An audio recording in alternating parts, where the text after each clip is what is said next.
జైనత్ మండలంలోని కోరుట గ్రామంలో 3 రోజులుగా నిర్వహించిన కంటి వెలుగు కార్యక్రమం ఇవాళ ముగిసింది. ఈ ముగింపు కార్యక్రమానికి సర్పంచ్ గొస్కుల ప్రేముల హాజరయ్యారు. కోరుట గ్రామ పంచాయతీలో 520 మందికి కంటి పరీక్షలు నిర్వహిస్తున్నట్లు కంటి వెలుగు వైద్యాధికారి కళ్యాణి గౌడ్ తెలిపారు.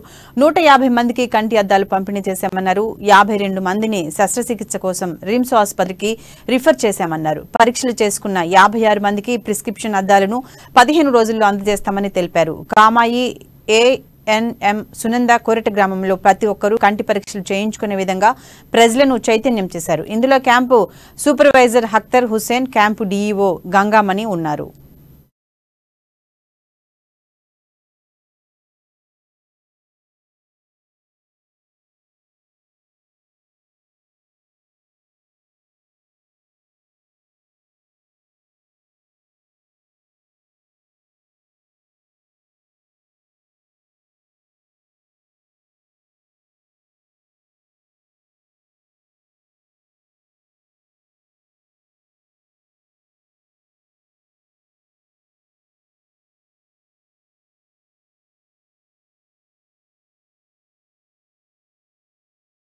నాలుగు రోజుల నుంచి కంటి వెలుగు ప్రోగ్రాం జరగనున్నది.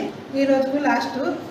ఇందులో 18 నుంచి పైబడిన వాళ్ళు 560 వరకు మంది, అందులో 400 వరకు పరీక్షించడం జరిగింది. డాక్టర్ కళ్యాణి, కంటి వెలుగు మెడికల్ ఆఫీసర్, ఈఎంఎస్సి కోట గ్రామంలో కంటి వెలుగు కార్యక్రమం నిర్వహించడం జరిగింది. ఇందులో భాగంగా 18 సంవత్సరాలకు పైబడిన వాళ్ళకి పరీక్షించడం జరిగింది. దీంతో పాపులేషన్ ఈ గ్రామంలో 600 మంది ఉన్నారు. 600 మందిలో 550 మందిని పరీక్షించడం జరిగింది.